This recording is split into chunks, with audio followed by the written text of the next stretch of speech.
Okay, तो आज का टॉपिक है हमारा एंडोप्लाज्मिक रेटिकुलम, ठीक है, या फिर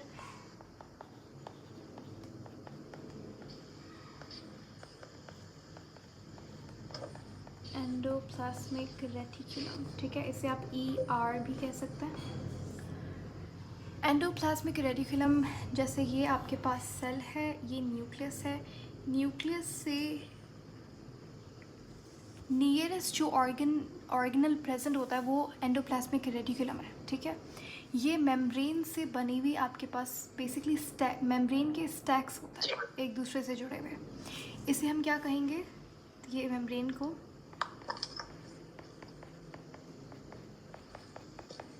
सिस्टर्नी, ठीक है,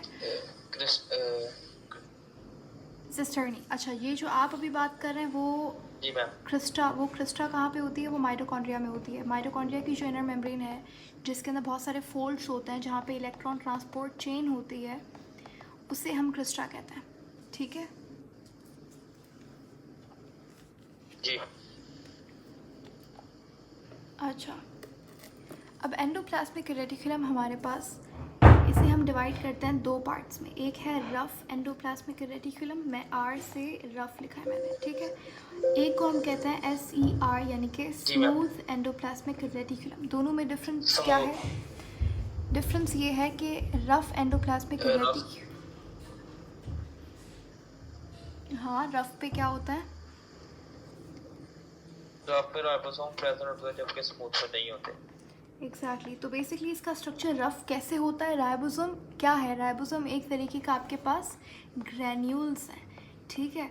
तो इसकी वजह से जो सरफेस है किसका, ER का है, तो दोनों ये सेम ही, लेकिन क्योंकि इसके ऊपर राइबोसोम मौजूद है तो उसकी वजह से इसका सरफेस कैसा हो गया, रफ हो गया।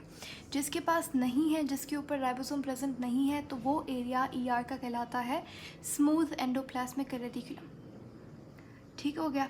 अब हमारे पास अगर हम डिस्कस करें दोनों के फंक्शंस को, दोनों में क्या क्या चीज़ें हो रही हैं, तो देखो, जो सबसे पहले तो RER की बात करते हैं, यानी कि rough endoplasmic reticulum. Rough endoplasmic reticulum के ऊपर क्योंकि राइबोसोम प्रेजेंट होता है, तो हम ये कह सकते हैं कि जो RER है इसका काम क्या होता है, प्रोटीन सिंथेसिस। स्पेसिफिकली अगर आप बात करो तो राइबोसोम प्रोटीन बना रहा है, ठीक है, लेकिन RER का फंक्शन भी प्रोटीन बनाना होता है, प्रोटीन सिंथेसिस, क्योंकि ये बेसिकली राइबोसोम को जगह दे रहा है एम्बेडेड होने के लिए, अब एम्बेड होने के लिए अपने ऊपर, ठीक हो गया। अच्छा, अगर आप बात करें राइबोसोम की, तो मज़े की बात, राइबोसोम जो है ये आपके पास, क्या सारा सेल का राइबोसोम ER के ऊपर अटैच्ड होता है?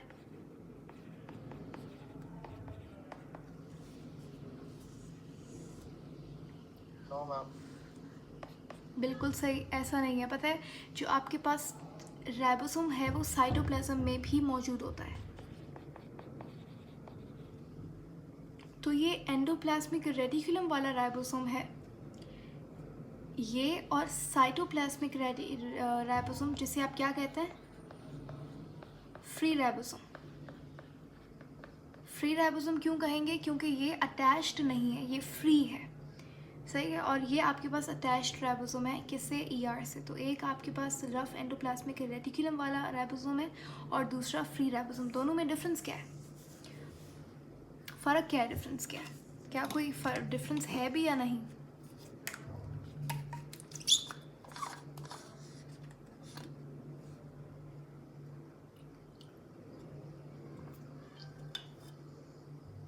अच्छा नहीं देखिए, पता। राइबोसोम जो है इसका काम क्या होता है? Protein synthesis. इसका काम है प्रोटीन सिंथेसिस, ठीक है, प्रोटीन बनाना। दोनों, चाहे वो फ्री राइबोसोम हो चाहे वो अटैच्ड राइबोसोम हो, दोनों ही आपके पास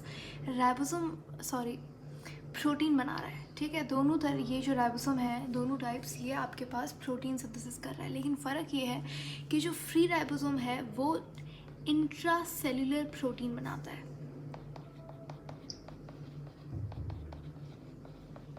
इंट्रा सेल्यूलर का मतलब क्या है? इंट्रा यानी कि सेल के अंदर, सेल्यूलर सेल। तो सेल के अंदर जो प्रोटीन काम करेगा वो फ्री राइबोसोम बनाएगा, जबकि जो ER से अटैच जो रफ एंडोप्लाज्मिक रेटिकुलम के ऊपर राइबोसोम प्रेजेंट है वो बनाता है एक्स्ट्रा सेल्यूलर प्रोटीन। क्लियर हो गया? जी मैम। अच्छा, दोबारा से coming back to the functions of RER में आपके पास राइबोसोम अटैच्ड होता है। इसका काम हम लोग इसीलिए कहते हैं कि प्रोटीन सिंथेसिस है। अच्छा, उसके बाद RER का काम कैल्शियम को स्टोर करना भी होता है। सॉरी, SCR का काम होता है कैल्शियम को स्टोर करना। दोनों के फंक्शंस मैं साथ ही लिख रही हूँ यहाँ पे, ठीक है। तो SER यानी कि स्मूथ एंडोप्लाज्मिक रेटिकुलम का काम क्या होता है? कैल्शियम आयंस को स्टोर करना। जैसे अगर आप मसल में देखो तो मसल्स में कॉन्ट्रैक्शन के लिए कैल्शियम रिक्वायर्ड होता है।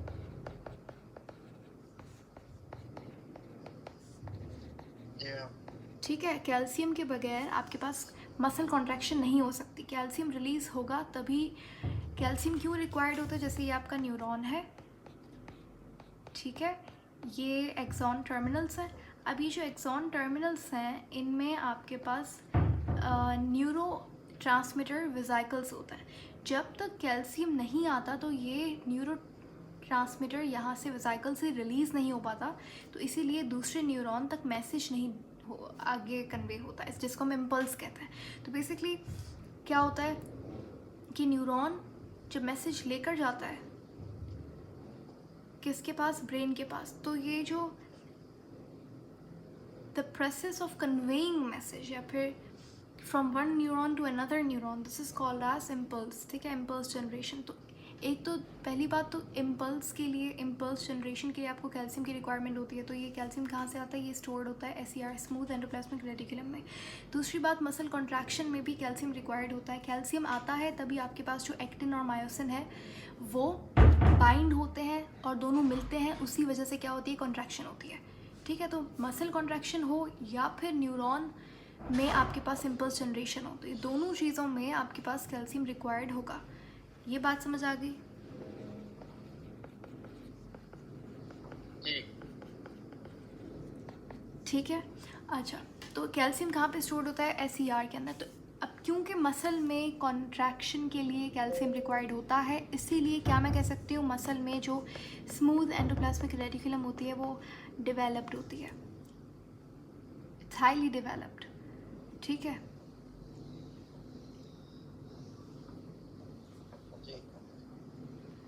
अच्छा, उसके बाद अगर आपसे पूछा जाए SER और RER दोनों में से ज़्यादा स्टेबल कौन सी है, तो RER ज़्यादा स्टेबल है, ठीक है। राइबोसोम की मौजूदगी की वजह से RER इज़ मोर स्टेबल। अच्छा, उसके बाद आपके पास जो लिपिड सिंथेसिस होता है, लिपिड सिंथेसिस, ये किसका फंक्शन है? ये भी SER का फंक्शन है। RER का मेन फंक्शन है प्रोटीन सिंथेसिस करवाना, ठीक है, और दूसरा राइबोसोम को अपने ऊपर अकोमोडेट करना। SER के ज़्यादा फंक्शंस हैं, जैसे कि लिपिड सिंथेसिस हो गया, जैसे कि कैल्शियम स्टोरेज हो गया, और दूसरी बात डिटॉक्सिफिकेशन भी। डिटॉक्सिफिकेशन का मतलब क्या था? डी यानी कि रिमूवल किसका? टॉक्सिक मॉलिक्यूल्स का, जो कि सेल में प्रेजेंट होता है। किसी भी रिएक्शन की वजह से जो टॉक्सिक मॉलिक्यूल प्रोड्यूस हो रहा है तो उसको डिटॉक्सिफाई करना आपके पास SER का काम होता है, ठीक है, थोड़े बहुत एक्सटेंट तक। तो ये चीज़ें आपको पता होनी चाहिए SER ER के हवाले से। उसके बाद हमारे पास दूसरा ऑर्गेनल जो आता है वो है गोल्जी बॉडी। इसे आप गोल्जी बॉडी, गोल्जी एपरेटस भी कहते हैं। अच्छा, मैंने बताया था कि प्लांट में जो गोल्जी होती है वो स्मॉल कंपोनेंट, स्मॉल मॉलिक्यूल की फॉर्म में प्रेजेंट होती है। तो आप इसके लिए वर्ड क्या यूज़ करेंगे? डिक्टियोसोम्स का, ठीक है। अब गोल्जी बॉडी है क्या? देखें, ये आपके पास है सेल। ER के यहाँ पे इस तरीके से स्टैक्स प्रेजेंट होते हैं सिस्टर्नी के, एसोसिएटेड विथ फ्यू वेसिकल्स, ठीक है। बेसिकली है तो ये सिस्टर्नी, लेकिन यहाँ पे इसके साथ वेसिकल्स भी एसोसिएटेड होंगे, तो इसे हम गोल्जी कहते हैं, ठीक है। अब देखो क्या हो रहा है कि ER क्या कर रहा है? ER प्रोटीन बना रहा है, जी मैम। यहाँ पे राइबोसोम पड़ा हुआ है, ये मैंने यहाँ पे RER बनाई है। यहाँ पे आपके पास क्या हो रहा है, प्रोटीन फॉर्मेशन हो रही है। अब ये जो प्रोटीन है ये प्रोटीन कोई फंक्शन नहीं कर सकता अनटिल एंड अनलेस, जब तक ये मॉडिफाई नहीं होता। फिर उसके बाद इसकी पैकेजिंग होगी, फिर ट्रांसपोर्टेशन होगी आगे जाके, अगर ये इंट्रासेल्युलर है या वैसे तो जो ER के ऊपर अटैच राइबोसोम है वो एक्स्ट्रा सेल्युलर प्रोटीन बनाएगा, तो इसीलिए फिर इसकी ट्रांसपोर्टेशन होगी वेसिकल की फॉर्म में, इसे सेल से बाहर निकाला जाएगा अगर एक्स्ट्रा सेल्युलर प्रोटीन है तो अब ये चीज़ें जो मैंने आपको कही हैं यहाँ पे, मॉडिफिकेशन, ये सारा गोल्जी का काम होता है। तो गोल्जी का फंक्शन क्या है, गोल्जी का फंक्शन है ट्रांसपोर्टेशन करना, ट्रांसपोर्टेशन, मॉडिफिकेशन, पैकेजिंग, किसकी, प्रोटीन की। ठीक है, गोल्जी है क्या, गोल्जी आपके पास these are stacks of cisternae associated with vesicles. Golgi का फंक्शन क्या होता है, गोल्जी का फंक्शन है प्रोटीन्स को मॉडिफाई, ट्रांसपोर्ट और पैकेज करना। इन शॉर्ट आप कह सकते हैं गोल्जी बॉडी का काम होता है सिक्रीशन करना। ठीक है, किसी भी चीज़ की सिक्रीशन अगर हो रही है, चाहे वो एक सेल से हार्मोन रिलीज़ हो रहे हैं या फिर एंजाइम, तो ये जितनी भी सिक्रीशंस हैं ये सारी की सारी गोल्जी से एसोसिएटेड होती हैं। कैसे, क्योंकि देखो ये हार्मोन, ये एंजाइम, ये कौन सा बायोमोलिक्यूल है,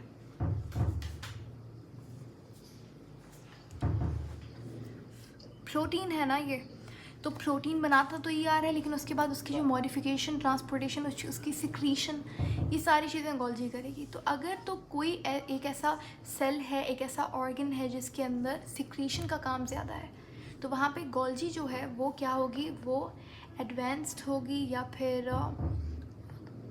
क्वांटिटी वाइज ज़्यादा होगी। जैसे कि अगर मैं आपको एग्जांपल दूँ ग्लैंड्स का, ग्लैंड्स का तो काम ही सिक्रीशन है। क्या सिक्रीट करते हैं ग्लैंड्स, हार्मोन सिक्रीट करते हैं अगर वो एंडोक्राइन ग्लैंड्स की बात हो रही है। अगर एक्सोक्राइन ग्लैंड है तो फिर आपके पास मुख्तलिफ चीज़ें सिक्रीट हो रही हैं। तो ग्लैंड्स में जो गोल्जी है वो क्या होगी, it would be more modified. सही है जी। अच्छा, अब गोल्जी में हमारे पास ER की तरफ जो गोल्जी का फेस है, जहाँ से जो वेसिकल, जो प्रोटीन है, देखो प्रोटीन जो है ये एक वेसिकल क्या है, कुछ भी नहीं। अगर एक बहुत ही सेल मेम्ब्रेन की यूनिट मेम्ब्रेन अगर आ जाती है, उसके अंदर कोई चीज़ है आपके पास जो कि ट्रांसपोर्टेशन के लिए उसकी ट्रांसपोर्टेशन करनी है, तो उसे हम फिर वेसिकल कहते हैं। सॉर्ट ऑफ अ मॉलिक्यूल जिसके अंदर एक चीज़ है, समझ लो एक बैग है जिसमें आपने कोई चीज़ भर दी है, तो वो वेसिकल है। तो अब ये जो वेसिकल है, जो प्रोटीन जिसे सिंथेसाइज तो किया ER ने, लेकिन अब वो जा रहा है ये सारी चीज़ों के लिए किसके पास, गोल्जी के पास। तो ये वेसिकल की फॉर्म में जाएगा आगे। अब जो गोल्जी की दो साइड्स होती हैं, ठीक है, एक साइड होती है कौन सी, फॉर्मिंग साइड। ये क्या करेगी, ये आपके पास रिसीव करेगी इस वेसिकल को। इसे हम कौन सा फेस कहते हैं, सिस फेस। ठीक है, जबकि ये आपके पास क्या है, ये है मैच्योरिटी फेस। इसे आप ट्रांस फेस कहते हैं। ठीक है, सिस। अब यहाँ पे वैसे तो आपको ये याद करने की ज़रूरत नहीं है कि इनकी शेप क्या होती है। जो सिस फेस है वो क्या है, कॉन्वेक्स या concave shape.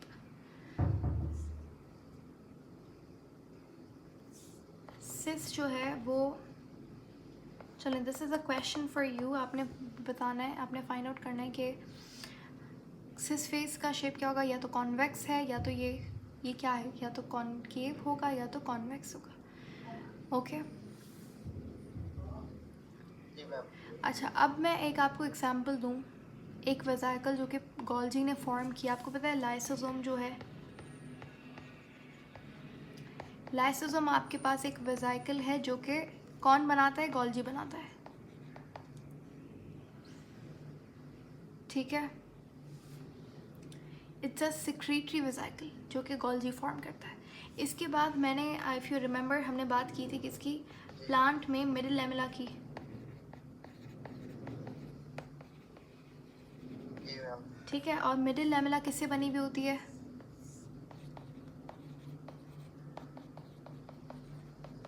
Calcium magnesium pectate से। अब ये जो कैल्शियम मैग्नीशियम पेक्टेट है ये रिलीज़ कौन करता है या सिक्रीट कौन करता है? गोल्जी करता है। तो हम ये कह सकते हैं कि जो मिडिल लैमेला है उसकी सिक्रीशन किसने की? गोल्जी ने की during the time of cytokinesis and cell division. जब बेसिकली क्या होता है, साइटोप्लाज्म डिवाइड करता है, उसको हम साइटोकाइनेसिस कहते हैं। तो प्लांट में साइटोकाइनेसिस में मिडिल लैमेला का बहुत बड़ा रोल होता है। समझ आ रही है बात? और मिडिल लैमेला कौन बना रहा है, किससे बनी हुई होती है? तो कैल्शियम मैग्नीशियम पेक्टेट से बनी हुई होती है। बना कौन रहा है? गोल्जी की सिक्रीशन की वजह से हो रहा है। ठीक है। जी। अच्छा, अगर आप बात करें वैसे लाइसोसोम की,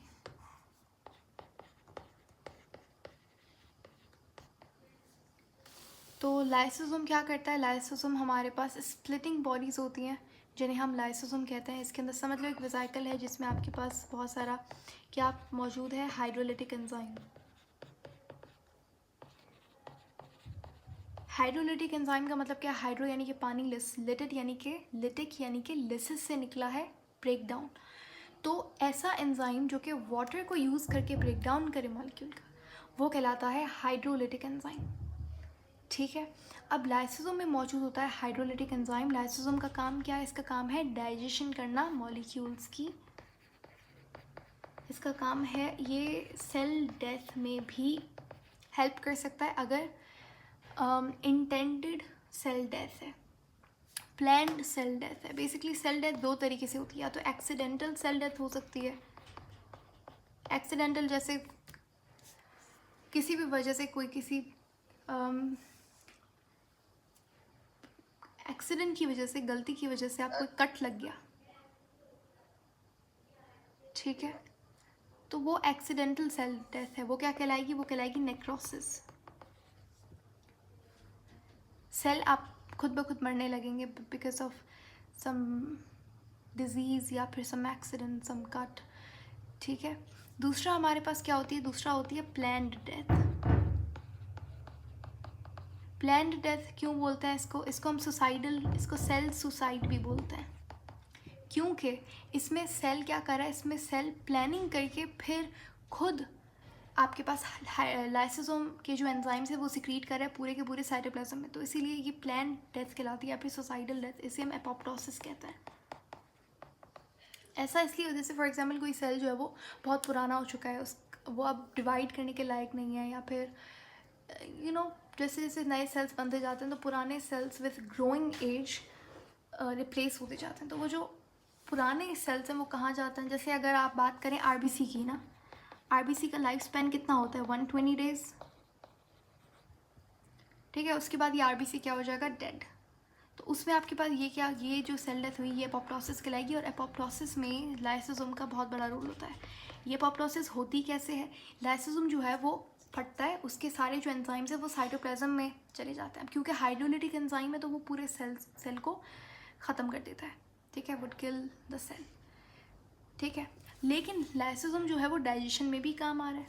लाइसोसोम स्पेसिफिक मॉलिक्यूल्स को डाइजेस्ट करने में काम आ रहा है। सेल डेथ में भी इसका रोल है। देखो, एक ऐसा लाइसोसोम जिसने भी अपना फंक्शन नहीं किया, अभी बिल्कुल बना, वो कहलाएगा प्राइमरी लाइसोसोम।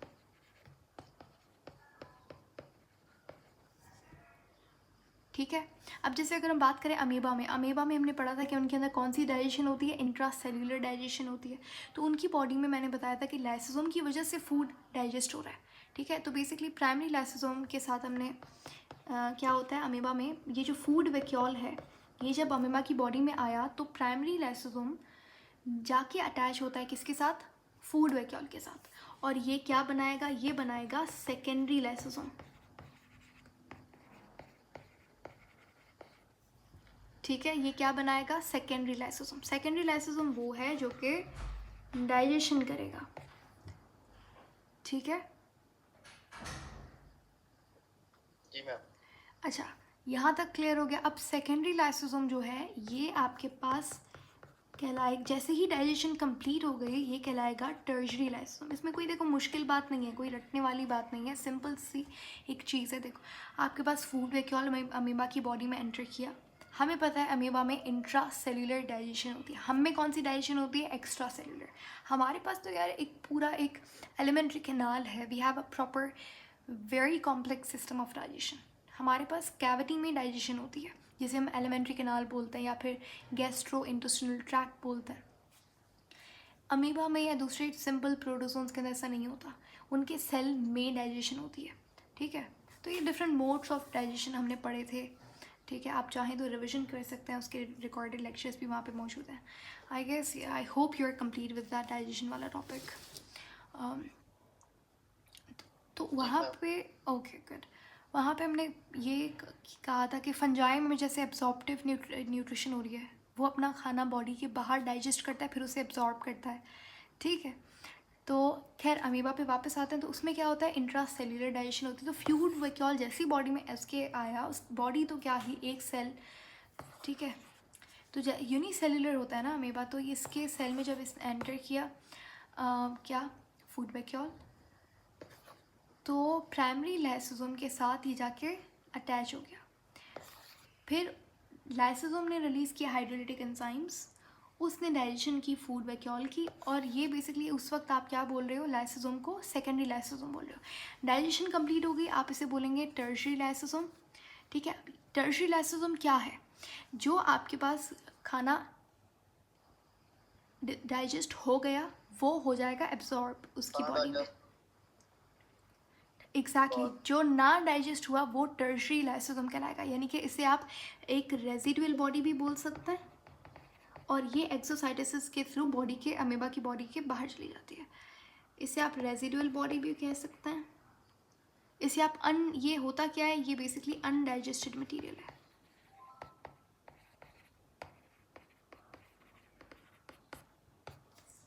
तो लाइसोसोम का काम क्या होता है? डाइजेशन करवाना, सेल एपोप्टोसिस करवाना।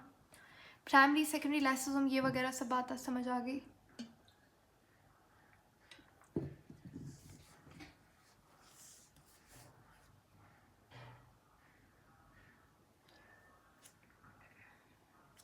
अच्छा, जो भी ऑर्गेनल हमारे पास पुराने हो जाते हैं, किसी भी वजह से एक ऑर्गेनल सही से काम नहीं कर रहा, तो हमारा सेल उस ऑर्गेनल को ही डिस्ट्रॉय कर देता है। तो उस केस में भी लाइसोसोम क्या करता है? उस पर्टिकुलर ऑर्गन के साथ जाके अटैच हो जाएगा, ठीक है।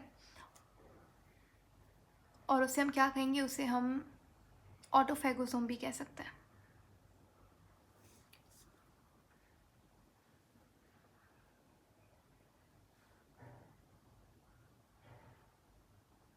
Can you hear me? आवाज़ आ रही है?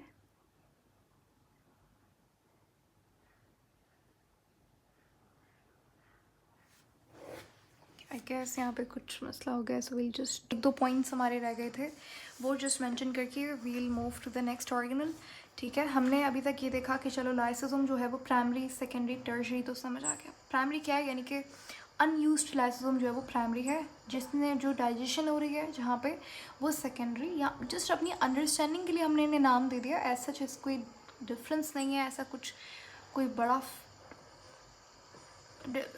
वेरिएशन नहीं है इन तीनों में। और टर्शरी क्या है? जब डाइजेशन हो जाएगी तो फिर वो जो अनडाइजेस्टेड रेजिडुअल बॉडी है उसे हम टर्शरी लाइसोसोम कहेंगे। अच्छा, एक और चीज़ आपके पास, मैंने कहा कि लाइसोसोम का सेल डेथ में बहुत बड़ा रोल होता है। जैसे नेक्रोसिस है, नेक्रोसिस में तो चलो एक्सीडेंटल सेल डेथ हो रही है, यहाँ पे लाइसोसोम का कोई फंक्शन नहीं है।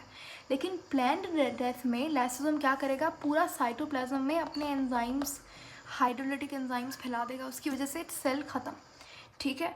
लेकिन एक और चीज़, आपके पास ऑर्गेनल्स भी स्पेसिफिकली या फिर आप बोलो इंडिविजुअली जो है वो ख़त्म हो सकते हैं।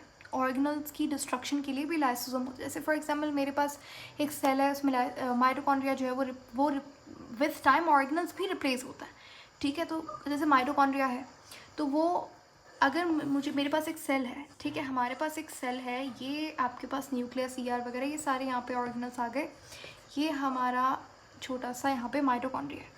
अगर इस माइटोकॉन्ड्रिया को हमें रिप्लेस करना है नए से, तो चलो नया कैसे बनेगा? तो माइटोकॉन्ड्रिया हमें पता है according to which theory? Symbiotic theory, ये थ्योरी हमें कहती है कि जो क्लोरोप्लास्ट है, जो माइटोकॉन्ड्रिया है, वो प्रोकैरियोटिक से बहुत सिमिलर होता है। तो प्रोकैरियोट यानी कि बैक्टीरिया में डिवीजन कैसे होती है? बाइनरी फिजन से। तो आपको पता है माइटोकॉन्ड्रिया भी बाइनरी फिजन से डिवाइड करता है।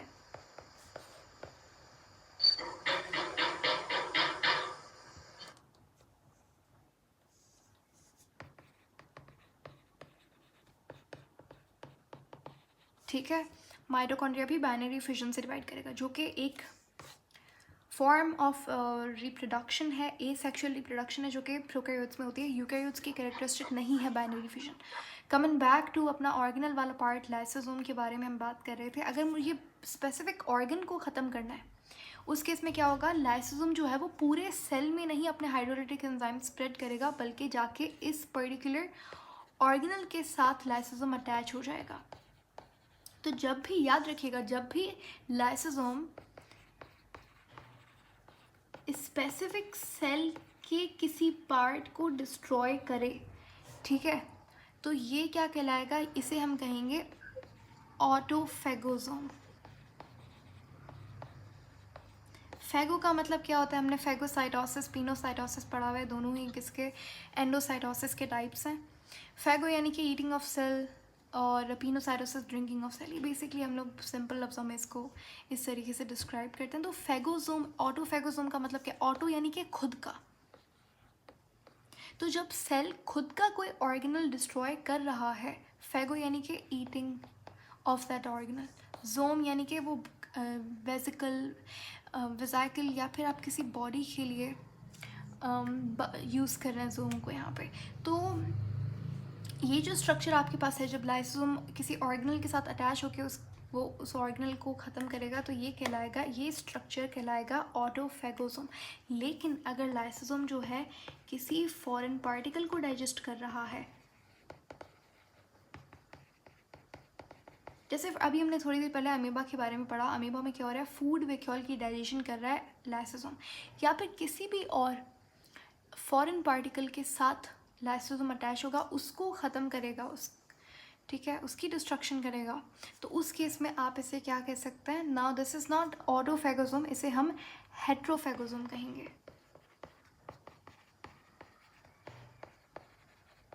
हेट्रो का मतलब क्या है? डिफरेंट। फॉरेन पार्टिकल के लिए बेसिकली यहाँ पे इन्होंने हम लोग इसे हेट्रोफैगोसोम कहता है। तो it will digest foreign particle. अच्छा, उसके बाद जब सेल ऑर्गेनल डाइजेस्ट होता है, ये प्रोसेस क्या कहलाता है? ऑटोफैगी। ये कुछ टर्म्स हैं जो कि इस्तेमाल हो सकती हैं, तो ज़रूरी है कि आप ये थोड़ा चीज़ें क्लियर करें। यहाँ पे एक ऑटोफैगी होता है, एक ऑटोलिसिस होता है। दोनों में फ़र्क क्या है, समझें इस बात को। ऑटोफैगी क्या है भाई? कोई ऑर्गेनल अगर यहाँ पे डिस्ट्रॉय हो रहा है, ठीक है, कोई ऑर्गेनल अगर डाइजेस्ट हो रहा है सेल का, तो वो ऑटोफैगी है। जो आपके पास स्ट्रक्चर बनेगा सेल ऑर्गेनल प्लस लाइसोसोम, तो उसे आप ऑटोफैगोसोम कहेंगे। ठीक है, ऑटोफैगी समझ आ गया। अब ऑटोलिसिस एक टर्म होती है, इसका क्या मतलब है? ऑटो यानी कि खुद, लिसिस यानी कि ब्रेक डाउन, डिस्ट्रक्शन, डाइजेशन। ठीक है, तो जब सेल पूरा का पूरा खुद बर्स्ट होता है, डिस्ट्रॉय होता है, या फिर सेल डेथ बेसिकली जो होती है, अगर एक ऑर्गेनल, तो अगर थोड़ा बहुत, पूरा सेल नहीं लेकिन सेल का थोड़ा पार्ट जो है, या फिर कोई ऑर्गेनल अगर डिस्ट्रॉय हो रहा है, उसकी डाइजेशन हो रही है, तो वो ऑटोफैगी है, उसे हम ऑटोफैगोसोम कहेंगे। ऑटोलिसिस क्या है? सेल डेथ हो रही है। अभी हमने ऊपर पढ़ा था एपोप्टोसिस के बारे में, तो इसे हम कहेंगे ऑटोलिसिस। तो बेसिकली आप ये बोल सकते हो कि ऑटोलिसिस और दूसरा क्या था? एपोप्टोसिस, दोनों एक ही चीज़ है। ठीक है, और सडन एक्सीडेंटल सेल डेथ क्या कहलाती है? यस यस, ठीक है। अच्छा अच्छा, यहाँ पे आपके पास लाइसोसोम के हवाले से आपके पास कुछ अच्छा, ना सिर्फ ये ऑर्गेनल वगैरह को डिस्ट्रॉय करे, जबकि आपके पास अगर एक्स्ट्रा लिपिड है, ग्लूकोज है सेल के अंदर है, वो एक्यूमुलेट होता जा रहा है, वो रिक्वायर्ड नहीं है सेल को, तो जो भी एक्स्ट्रा चीज़ें हैं, तो वो उनकी डाइजेशन लाइसोसोम का काम होता है करवाने के लिए। अगर लाइसोसोम सही से काम नहीं कर रहा, अगर लाइसोसोम नंबर ऑफ़ लाइसोसोम कम है, तो ये वैसे आपके आईएमएट के सिलेबस में ये चीज़ है तो नहीं, lipid, sorry, lysosome storage disease, लेकिन ये छोटा सा यहाँ पे टॉपिक है। एक्स्ट्रा है, लेकिन मैं फिर भी यहाँ पे करवा रही हूँ बिकॉज़ मुझे लगता है कि ठीक है, अगर आपको याद नहीं करना it's okay, but I just feel like sharing it with you. ठीक है, इट्स अ गुड इन्फॉर्मेशन, शायद कहीं पे काम आ जाए तो, बट मैं यहाँ पे मेंशन भी कर रही हूँ, दिस इज़ एक्स्ट्रा। तो अभी मैंने मेंशन किया, अगर तो लाइसोसोम सही से काम नहीं कर रहा तो उसकी वजह से क्या होता है, लाइसोसोम स्टोरेज डिजीज़ेस होती हैं। इसका मतलब क्या है, सेल में एक पर्टिकुलर चीज़, क्योंकि लाइसोसोम है नहीं, तो वो चीज़ एक्यूमुलेट होती जाती है, जिसकी वजह से कोई एक मेजर डिजीज़ हो सकती है। ठीक है, इसमें बड़े सारे एग्जांपल आते हैं हमारे पास, 3-4 मेजर होते हैं, जैसे टेसेक्स हो गया, गॉचर्स डिजीज़ हो गया, ये सब। तो होता क्या है, अब जैसे अगर आप बात करें, ग्लाइकोजन जो है सेल में, अगर ग्लाइकोजन एक्यूमुलेट हो जाए लाइसोसोम के, किसकी वजह से, लाइसोसोम डैमेज हो गया, लाइसोसोम काम नहीं कर रहा है या जो भी है, तो वो हम कहेंगे उसे glycogenesis type 2। That is not that important, वो मैं यहाँ पे नहीं लिख रही, लेकिन आपके पास जो ज़रूरी है वो क्या है, जब भी सेल में आपके पास एक्यूमुलेशन हो किसकी, लिपिड की,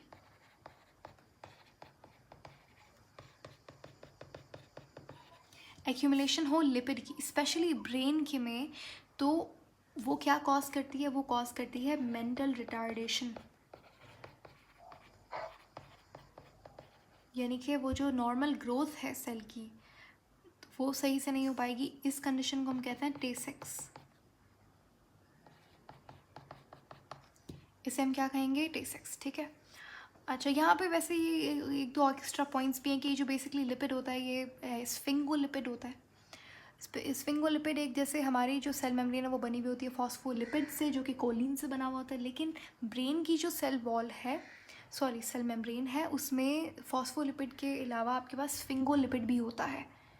ठीक है, तो खैर ये जब स्टोरेज होती है स्फिंगोलिपिड की, या फिर आप चलो सिंपल करके समझ लो, एक्यूमुलेशन ऑफ लिपिड की वजह से टेसेक्स डिजीज़ कॉज होती है। इसके में होता क्या है, ब्रेन को ये ज़्यादा अफेक्ट करती है और आपके पास मेंटल रिटार्डेशन, इसमें एक इफ़ेक्ट है। उसके बाद आपके पास अगर सेल में आप फिनाइल एलानीन की एक्यूमुलेशन हो रही है, फिनाइल एलानीन क्या है,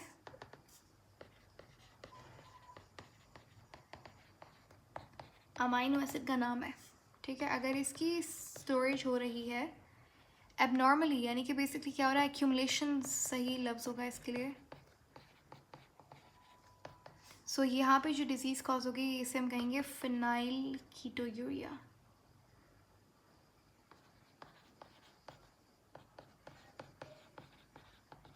अच्छा, ये आपके पास एक जेनेटिक डिसऑर्डर है, इसके अंदर क्या होता है, इसके अंदर जो लाइसोसोम है वो तो मौजूद है, लेकिन उसमें जो हाइड्रोलिटिक एंजाइम है, जैसे हाइड्रोजाइलेज हो गया, तो वो एब्सेंट होता है उसकी वजह से, यानी कि जो एंजाइम फिनाइल एलानीन को डाइजेस्ट कर रहा है वो एब्सेंट है, उसकी वजह से फिनाइल कीटोयूरिया हो रहा है। अच्छा, अगर आपके पास फ़ैट की एक्यूमुलेशन हो रही है, लिपिड नहीं है, मैं फ़ैट की बात कर रही हूँ, अगर फ़ैट की एक्यूमुलेशन हो रही है कहाँ पे स्पेसिफिकली,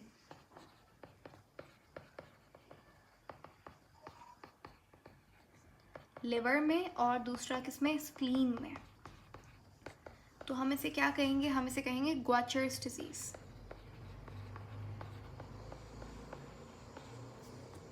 ठीक है, चलो यहाँ तक, अगर if you have any questions please proceed.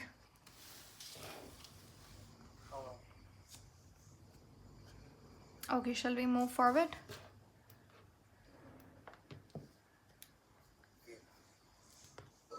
इसके बाद हम लोग पढ़ते हैं 2-3 माइक्रो बॉडीज़ के बारे में। माइक्रो बॉडीज़ क्या होती हैं, जो कि साइज़ में बहुत छोटी हों, उसे हम माइक्रो बॉडीज़ कहते हैं।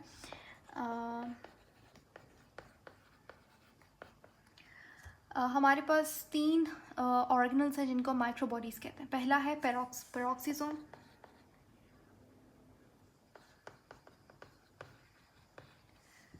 पेरोक्सिसोम क्या है, पेरोक्सिसोम आपके पास प्लांट एनिमल दोनों में होता है, सारे ऑर्गेनिजम्स में प्रेजेंट होता है।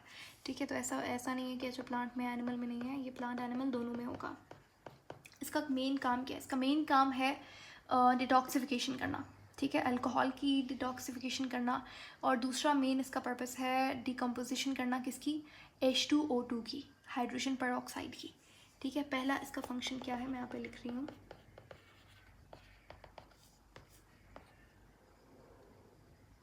क्या करता है ये? डिटॉक्सिफाई करता है किसको?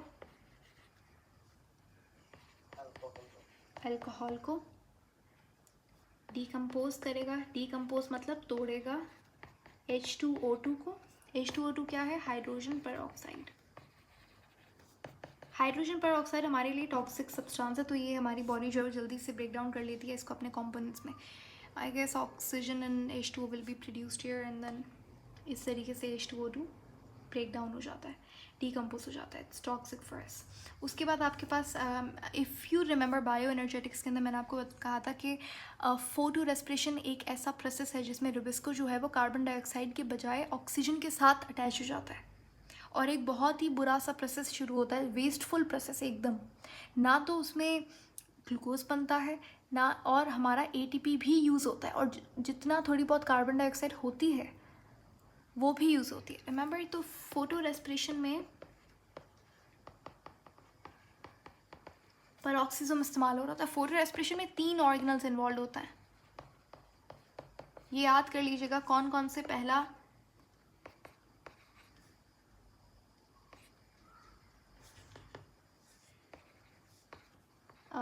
कौन सा है? क्लोरोप्लास्ट, फिर पेरोक्सिज्म, और M से कौन सा ऑर्गेनल शुरू होता है?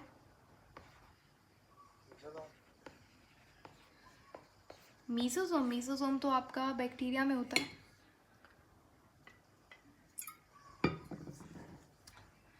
सेल्यूलर रेस्पिरेशन करवाता है, DNA रेप्लिकेशन करवाता है मीसोसोम बैक्टीरिया में। माइटोकॉन्ड्रिया होगा ना। तो ये 3 ऑर्गेनल्स प्रेजेंट होते हैं आपके फोटो रेस्पिरेशन में। तो ये बेसिकली फंक्शन है किसका? पेरोक्सिज्म का। अच्छा, ये जो डिटॉक्सिफिकेशन कर रहा है अल्कोहल की, या फिर अगर ये डिकम्पोज कर रहा है H2O2 को, तो इसके पास 3 मेन एंजाइम्स होता है। बहुत अच्छी बात है अगर ये 3 मेन एंजाइम्स के आपको नाम याद है तो। पहला आपके पास है पेरोक्सीडेज, कैटालेज,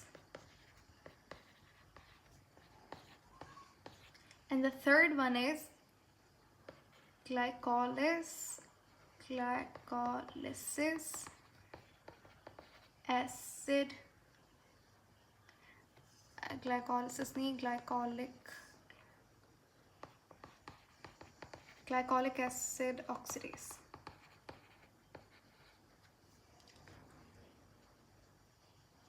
ठीक है, तो ये फर्स्ट माइक्रोबॉडी थी हमारे पास। पेरोक्सिज्म इसका नाम था। एनिमल प्लांट दोनों में प्रेजेंट है। काम क्या है? अल्कोहल डिटॉक्सिफिकेशन, H2O2 का ब्रेकडाउन और फोटो रेस्पिरेशन। एंजाइम कितने प्रेजेंट है? 3, पेरोक्सीडेज, कैटालेज और ग्लाइकोलिक एसिड ऑक्सीडेज। दूसरी हमारे पास जो माइक्रोबॉडी है वो कहलाती है ग्लाइऑक्सिसोम। ग्लाइऑक्सिसोम, आई एम सो सॉरी, हमने जो है वो डिफरेंस हम जो पढ़ रहे थे प्लांट एनिमल में, तो मैंने वहाँ पे मेंशन किया था, बट देन वो तो बात वहाँ पे उसके बाद मैंने मेंशन कर दिया था ग्रुप में वैसे। तो ग्लाइऑक्सिसोम जो है वो किस में होता है, किस में नहीं? प्लांट में होगा।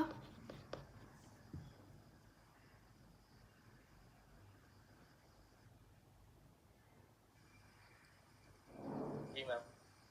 प्लांट में प्रेजेंट होता है, ठीक है, और एनिमल में नहीं होता। पेरोक्सिज्म जो है वो प्लांट में बहुत कम है, ठीक है, एनिमल में ज़्यादा है। तो आप ये कह सकते हैं इट्स लाइक एनिमल्स पेरोक्सिज्म जो ग्लाइऑक्सिज्म है। इसका काम क्या होता है? इसका काम होता है स्पेशली जो सीड्स होते हैं ना, जो जर्मिनेट कर रहे होते हैं, जो ग्रोथ फेज में होता है, तो ग्लाइऑक्सिसोम ऑर्गेनल जो है वो प्रेजेंट होता है कहाँ पे? जो लिपिड रिच सीड्स होते हैं उसमें। इसका काम क्या होता है? इसका काम होता है उस लिपिड जो स्टोर्ड है किसमें? सीड में। अब सीड को ग्रोथ करनी है, सीड को क्या चाहिए? एनर्जी। ये एनर्जी कहाँ से आएगी? ग्लूकोज से आएगी। इस प्रोसेस को हम क्या कहेंगे? ग्लूकोज से एनर्जी लेने को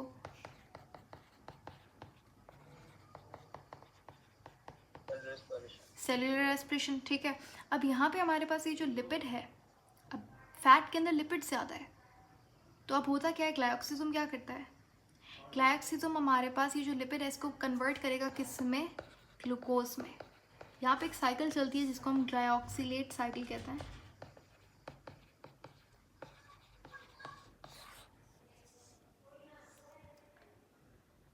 ठीक है,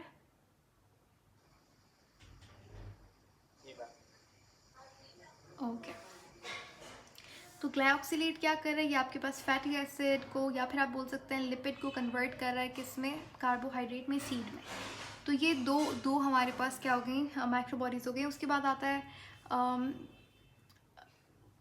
वैक्यूल, ठीक है। वैक्यूल माइक्रोबॉडी नहीं है, माइक्रोबॉडी आपके पास ये दो ही हैं, और लाइसोसोम भी एक माइक्रोबॉडी है बाय द वे, लाइसोसोम हमने पहले ही डिस्कस कर लिया है, ठीक है। उसके बाद क्या है, वैक्यूल है।